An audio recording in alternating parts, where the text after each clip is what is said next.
Hello, everyone. Today we'll continue talking about Peterson's account of mind and rationality. Last time we saw Peterson's conception of the nature of mind, or his attempt at answering the hard problem of consciousness, namely that minds are emergent properties or things that come out of the inner workings of brains or physical facts about electrical chemical reactions in the brain. The second part of the chapter, or a major goal of the chapter, is to talk about rationality as such. And Peterson is going to argue that the reliability of rationality, the reliability of humans' cognitive capacities, the reliability to track truth, to understand objective reality, is actually something that is hard to attain by someone who's a naturalist and who has come to endorse the evolutionary story. And this worry about naturalism and evolution undoing or undermining the ability of humans' rational capacities to attain truth goes all the way back to at least Darwin. So Darwin, in The Descent of Man, after laying down what he thought was the history of, or at least a rudimentary version of what he thought that was the history of the development or evolution of humans, he pointed out that if that is indeed how things came about, we are nothing but the result of natural selection for the sake of survival, unguided by any kind of God, or if that's all we are, it sheds into doubt our ability to reason about the world. It makes our cognitive capacities be kind of grounded or made in a shaky foundation.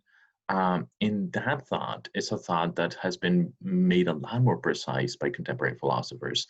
And both Peterson and Roos take that thought or that challenge very seriously. So that's the topic. So let us begin. From evolutionary science, we can infer that our behavior is adaptive, but only for the enhancing chances of survival. The mechanisms of evolutionary biology are to think about the adaptiveness of our behavior and thereby the development of different characteristics or traits for the sake of survival. In other words, from an evolutionary scientific perspective, we develop the traits that we develop for the sake of passing the genes to the next generation. Those are the very dynamics at play. We do what we do, we evolve the way we do to cope with fit with our environment for the sake of maximizing the chances of survival. In other words, for passing the genes onto the next generation. Those are the very dynamics that shape the process of evolution and the process that led to our being here now. Now, if that's all there is, if it's just evolution, here's the observation. False beliefs may be just as adaptive as true beliefs. In other words, having true beliefs need not be an adaptive advantage. Evolutionary science alone cannot provide a complete explanation of why our rational faculties are reliable for truth. And here's a way of trying to get a handle on this. What matters from the evolutionary perspective is that you survive long enough to pass the genes to the next generation. So if these are like, a Neolithic period, Neolithic age, and you're, drinking water from a river and a big lion comes and approaches you, what matters from an evolutionary perspective is that you're able to detect the presence of the threat, the lion, and fight, or most likely flee, right? Escape the threat, survive, so you can pass on the genes.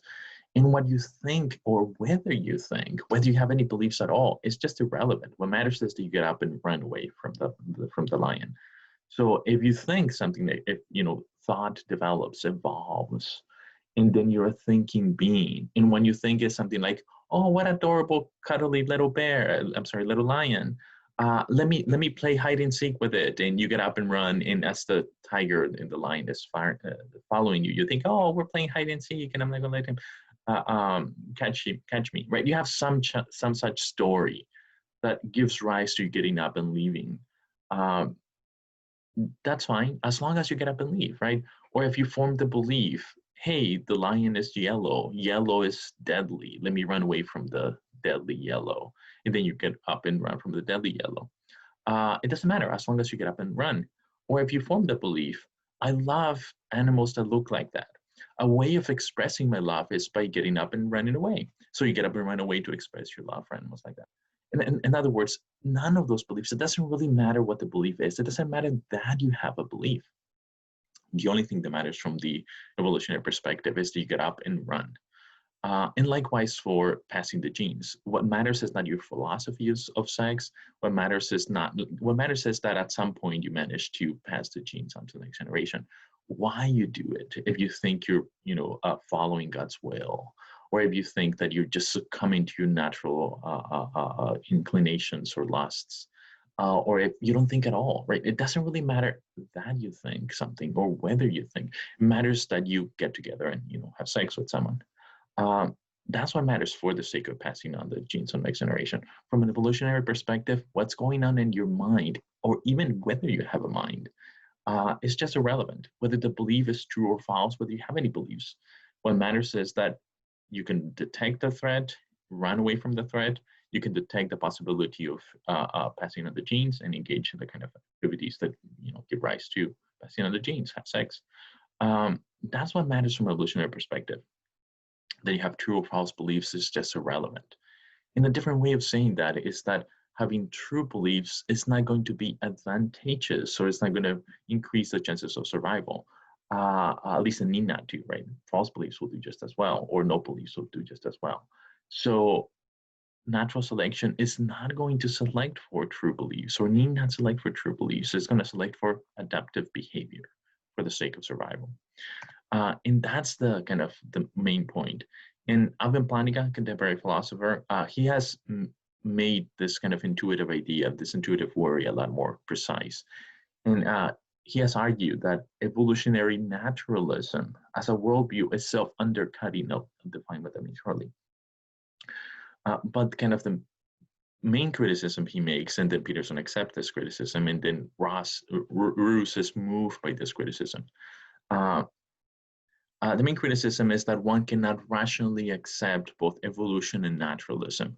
Both Plantinga and Peterson accept evolution, but they think that evolution is most compatible with theism, not naturalism. And here's kind of a reason for thinking that evolution and naturalism don't go well together. In Plantinga uses the technical notion of a defeater in his argument. So I'm going to try to make that a bit more precise. So here's a way of articulating what a defeater is. So an undercutting defeater D, so D is a variable that ranges over beliefs, and D counts as a defeater if D undermines or undercuts the evidence that you have for another belief. B, another variable that ranges over beliefs. So here's an example. This is Plantinga's own example. So suppose you have an older uncle that lives in the farm, and then you have a break from school, spring break or something, and you want to go visit your old uncle. And as you're driving into the farm, you look at the field. It's very nice green field, and you see from afar an animal that looks pretty much like a sheep. So it's far away, but you can still distinguish some of the features, and you say, hey, my uncle has a sheep, right? You form the belief there's a sheep in the field. On the basis of, pretty good evidence, you see it from afar, and it seems to have that feature. But anyway, you don't make too much out of it. You just see the animal that looks like a sheep. You form the belief there's a sheep. So there's the belief there's a sheep in the field, and then there's the evidence for that, which is namely you're seeing an animal that looks like it from a distance, right? So that's the evidence, and then there's the belief. And then you go into the farm, and then you talk to your uncle, and you sit down and tell stories and so on, and you talk to your uncle for a while. And at some point in the conversation, your uncle says something like, "Oh, I have had to get rid of all my sheep. I don't have any sheep anymore. But I do have a dog, though. And if the dog is kind of strangely shaped, that if you see it from afar, it looks like a sheep. And now you form a new belief." Right, so let's call the belief, the original belief you form, there's a sheep in the field. Let's call that B. So let's label it B. So B is the belief you had as you were driving into your uncle's farm. The belief there's a sheep in the field. And it's grounded in your experience. But now your uncle tells you a story that undermines it, right? Now you have a new belief, call it D. And that belief is there is a dog in the field that from a distance looks like a sheep. And that belief, of course, is also grounded in evidence, namely the testimony of your uncle who lives there. So D is a defeater for B. And what makes it a defeater for B is that it would be irrational for you to look at your uncle and say, "You're mistaken, uncle. There is a sheep in the field. I saw it when I was driving here," right? If you say that to your uncle, you misunderstand the force of the story he's telling you. The kind of point of the story he's telling you, namely that there's a dog that looks like a sheep from a distance. One of the kind of consequences of that is that you're appealing to the evidence you had, namely you've seen it, is not good enough. It is irrational for you to hold on to your belief there's a sheep in the field, belief B, on the basis of your evidence. I saw it when I was driving in here. It is irrational to hold the position precisely because the new belief D has undermined it or undercut it. The belief D, again, is there is a dog in the field that from a distance looks like a sheep.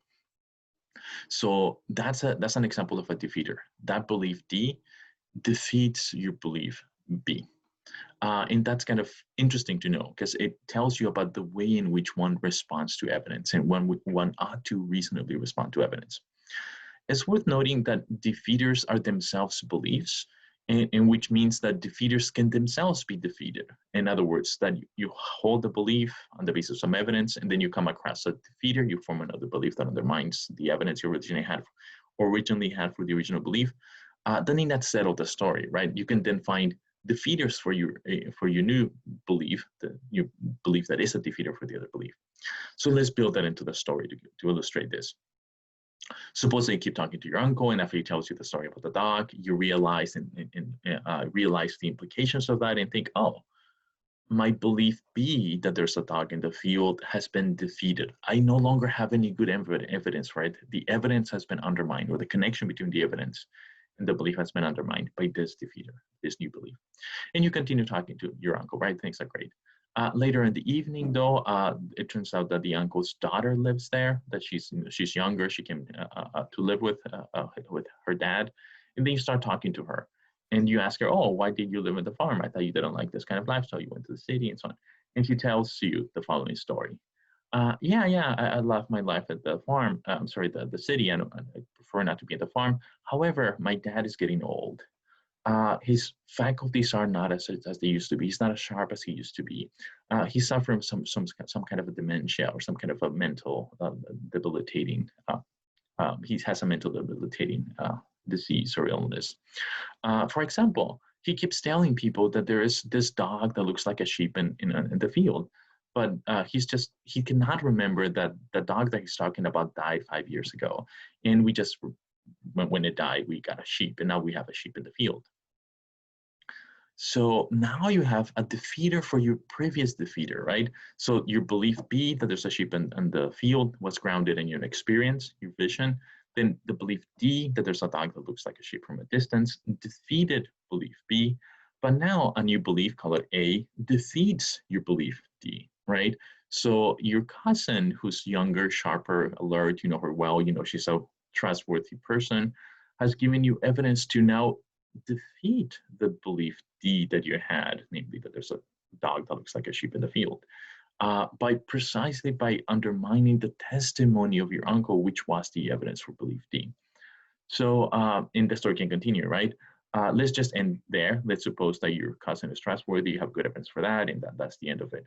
The observation, though, is that belief B can be undercut by belief D, which then belief D can be undercut by belief A, which kind of resuscitates belief B by resuscitating the connection between B and the original evidence. So that's a cool structure of the way in which beliefs can interact. And that's going to be the structure that is going to be used, the terminology that is going to be used in the actual argument that begins with the thought with which I began this lecture. Namely that if we're just the products of evolution and there's no God, naturalism, those two facts can undermine the rationality of or the credibility or the reliability of our cognitive faculties, our ability to reason about the world and to have objective knowledge. And here's the actual argument, the more formal argument. So again, Peterson likes his symbols, so let's continue with the symbols. R means human faculties, reasoning, are reliable. That is, they track truth by and large. N is naturalism, there's no God, and E is evolution. So here's the first premise in the argument. The probability that our cognitive faculties are reliable, given naturalism that there is no God, and evolution alone, if we are just the products of unguided evolution whose goal is conduciveness to survival, passing on the genes to the next generation, if that's all we are, the chances that our cognitive faculties are reliable is low. It's crucial to understand that this does not mean that it's impossible. Of course it's possible, right? It could very well be that naturalism holds, evolution holds, and that cognitive faculties are reliable, right? That's a possibility. In fact, that may be the real world. What this says, though, is something slightly different. It says that the probability of beings that evolve in this particular way, the evolutionary way, with no guidance, with no kind of God in any way being part of the story, the probability that rational beings whose faculties are reliable would evolve is a low probability. It's most likely not going to happen. Most beings that evolve are going to evolve by doing things that are conducive to survival, but they need not involve having true beliefs or having faculties that are reliable. That's premise number one. Premise number two says that a person who accepts naturalism and evolution and also sees the one is true. So you have to accept naturalism, you think that there's no God, accept evolution, the evolutionary story, and you have to come to understand and therefore believe one. If you believe those three things, naturalism, evolution, and see one, namely that the probability of your cognitive faculties being reliable given naturalism and evolution is a low probability. Most likely it's not going to happen. It will not happen. It won't happen. Two says, believing all these three things gives rise to a defeater for R. The defeater is one. Believing one in conjoined with these gives you the defeater for R.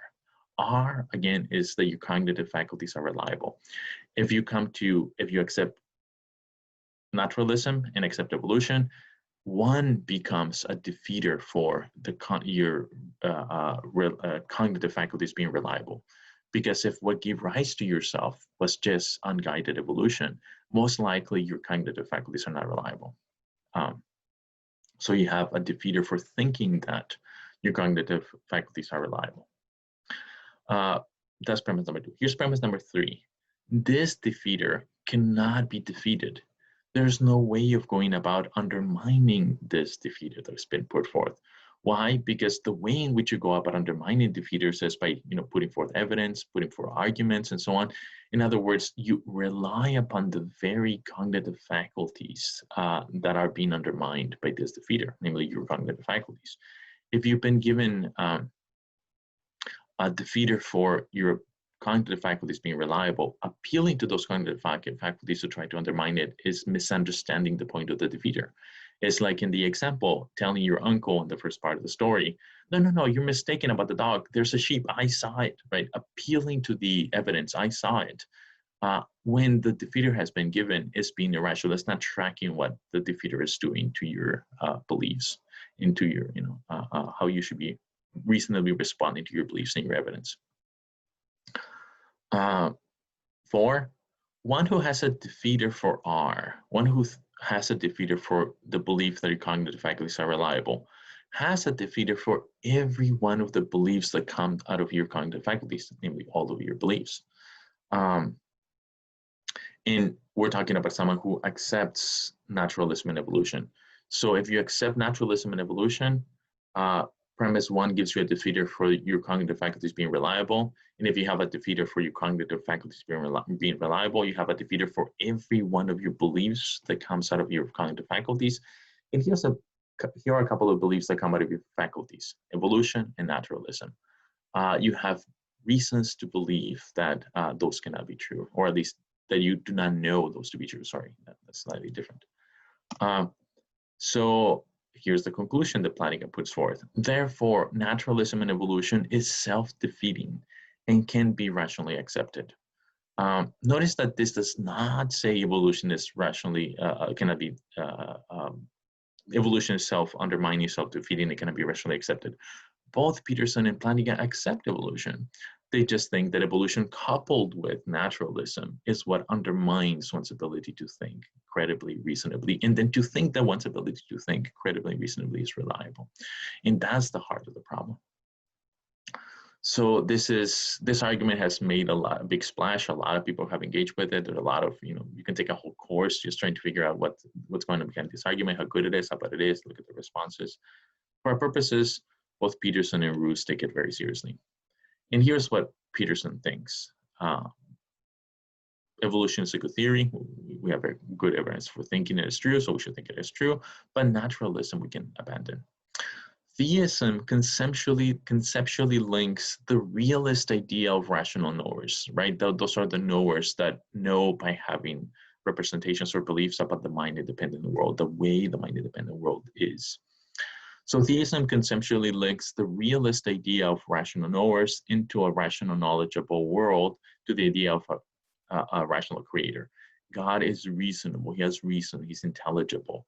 And because of that, he creates a world that is intelligible, that can be known. He creates, through evolutionary history, perhaps, he creates beings that are capable of knowing.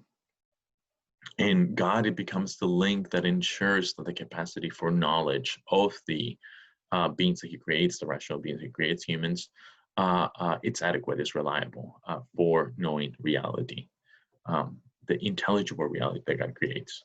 And a different way of putting all of that is just to say that if you think there's a God who's organizing, who's creating the universe, who's structuring things in different ways, you do not have a defeater for thinking your cognitive faculties are not reliable. Whereas even if you accept evolution, you do not have a defeater. But if you have naturalism and evolution, you do have a defeater. So Peterson continues, it is not surprising that many evolutionary naturalists are skeptical about our ability to know objective reality. In other words, Roos's position of skepticism becomes a very natural, very appealing position for someone who sees the force of this kind of argument. The skepticism of Michael Roos at best reduces truth to coherence about beliefs. And I mean, Roos is explicit about this.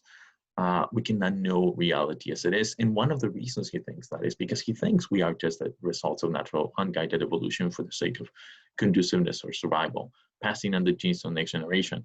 And that in no way guarantees or ensures or favors having true beliefs and much less reliable faculties that track truth. Because we have no guarantee of that. We have no way of knowing that that's what's going on. Michael Roos gives up on objective knowledge of the mind-independent world as it is.